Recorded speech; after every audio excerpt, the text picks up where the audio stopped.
investigación fue posible debido a que tuvimos la posibilidad de tener una beca sustantiva otorgada por la Dirección de Investigación Científica.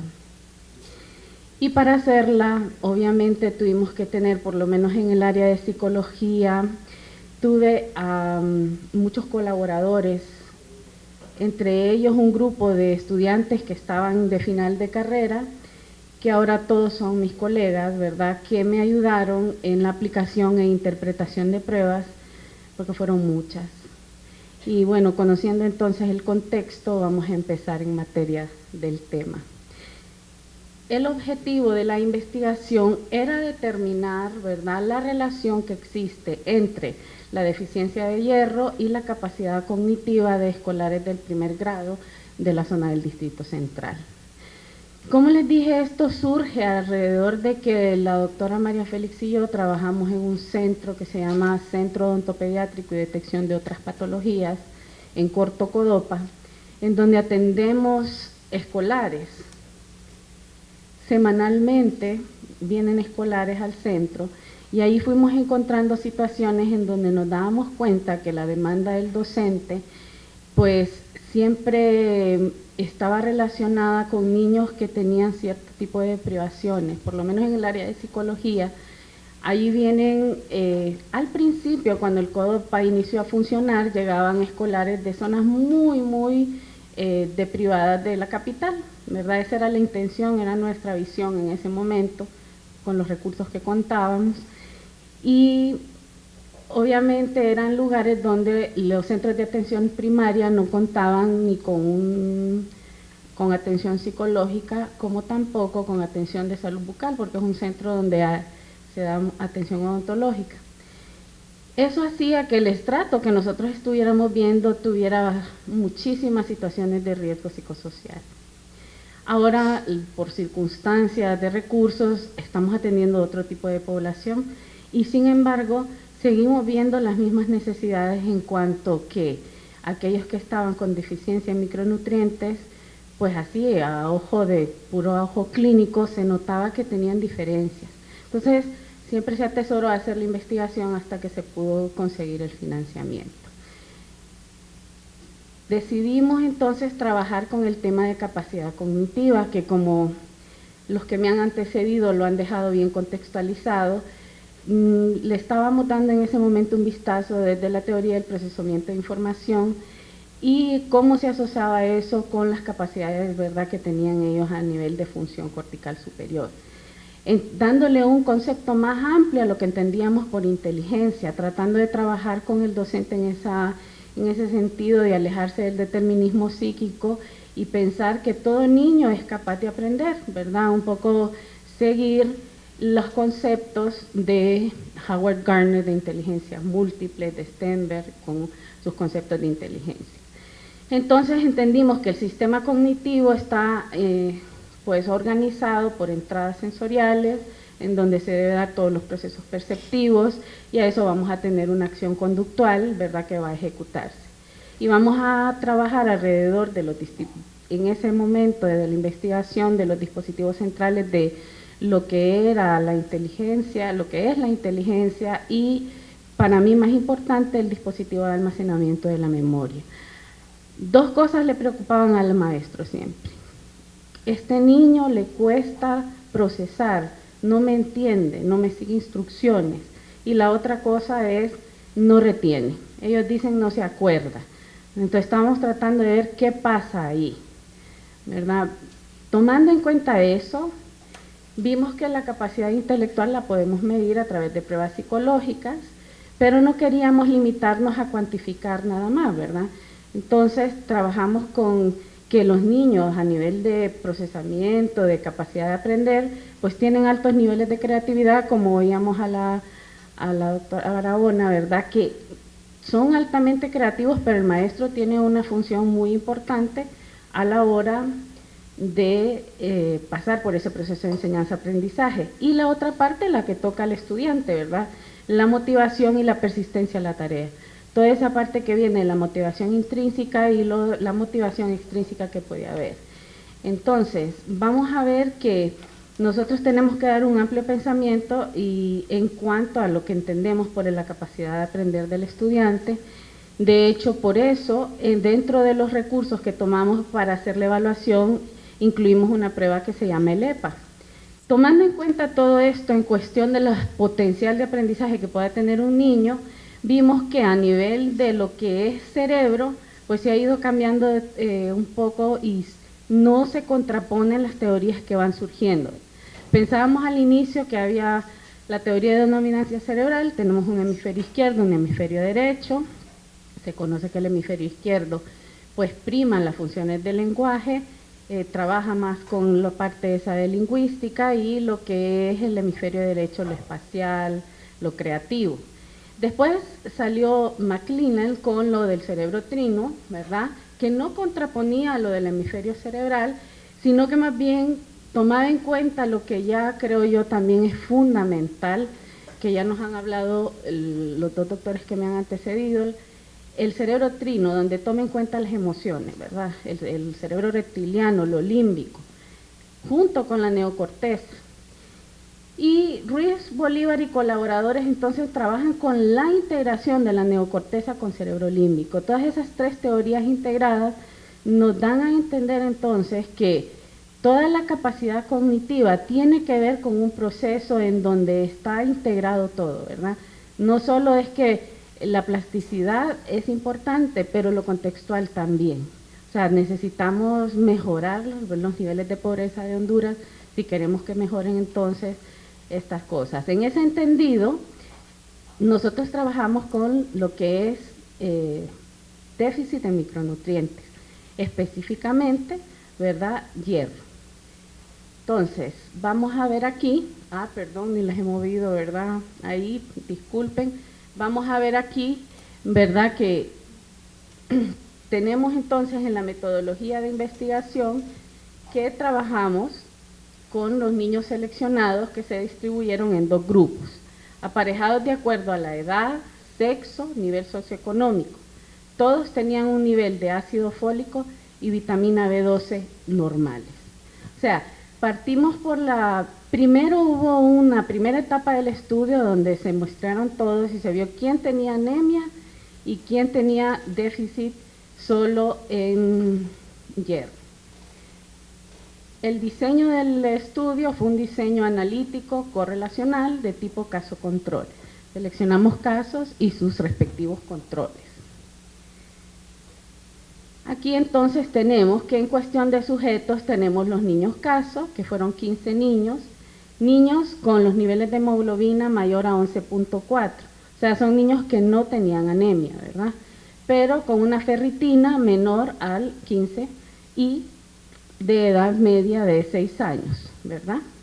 Y los niños controles también con hemoglobina mayor a 11.4 y con una edad media de 6 años también, pero la diferencia es que la ferritina de ellos normal. O sea, en otras palabras, unos tenían déficit en hierro y otros no llegaban a ser anémicos, ¿de acuerdo?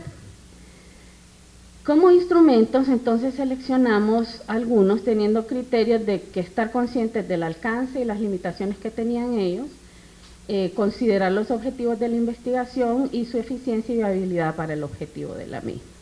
Para eso entonces aplicamos Raven infantil, el test estáltico vitomotor versión COPIX, una prueba de atención y el test de memoria y aprendizaje, el que se llama en corto TOMAL.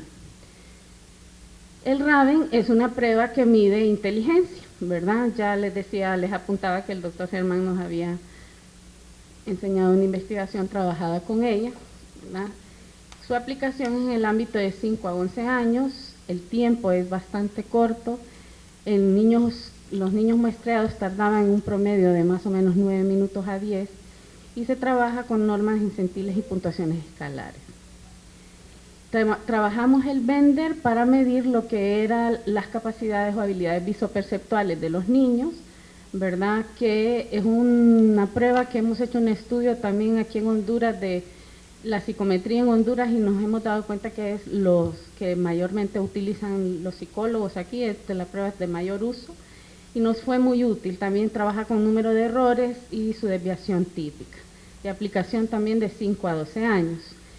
El test de aprendizaje y memoria, que esta es una prueba no tan utilizada por muchos aquí en el ámbito, pero cada vez se usa más. Está hecha en el mundo anglosajón y la bondad de esta prueba es que puede ser utilizada de 5 a 10, hasta los 19, 11 años. Esta prueba dura un poquito más, tarda como 45 minutos su aplicación, por eso tuvimos que utilizar un equipo que nos colaborara. Y por último, la prueba de atención, ¿verdad? Que nos medía los niveles de atencionales, que se corroboraba ese método de convergencia con el TOMAL, que también nos daba índice de atención. Bueno, los resultados. Para obtener estos resultados, trabajamos el procedimiento, como les decía, de establecer primero la prevalencia de anemia y deficiencia de hierro, ¿verdad? Y el estado nutricional y nivel socioeconómico se homologó, después se hizo la evaluación psicológica y el análisis y el informe de los resultados de lo que se hizo. ¿Qué encontramos?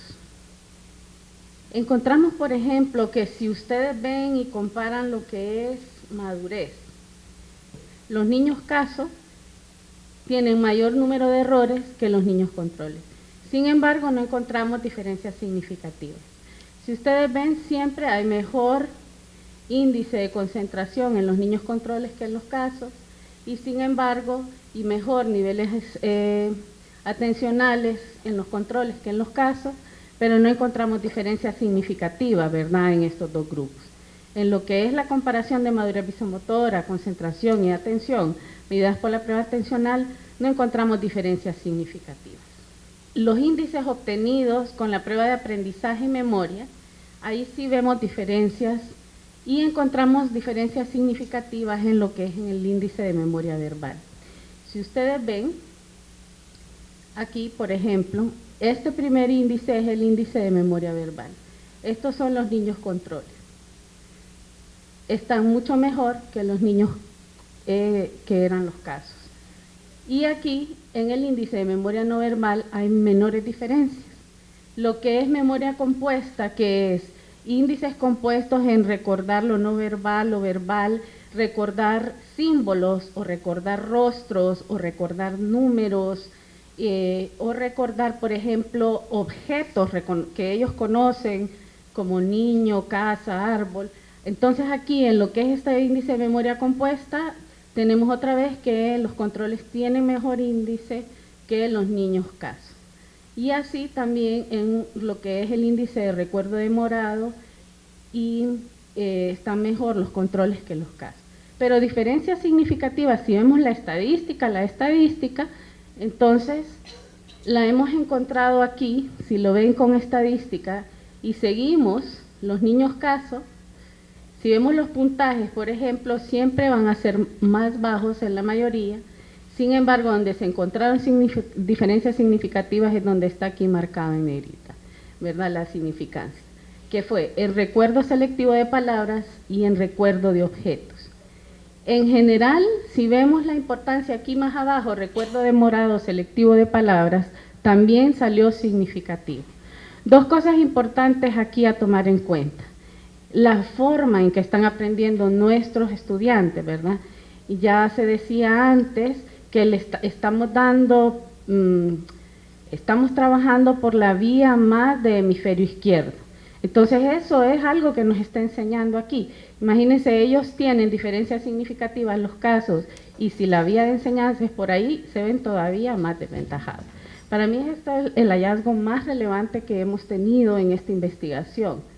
Entonces, por ejemplo, si ven aquí en atención, no tenemos tampoco mayor significancia, pero sí en el de aprendizaje. Vean aquí, por ejemplo. ¿Sí? El índice de aprendizaje está mucho mejor, ¿sí?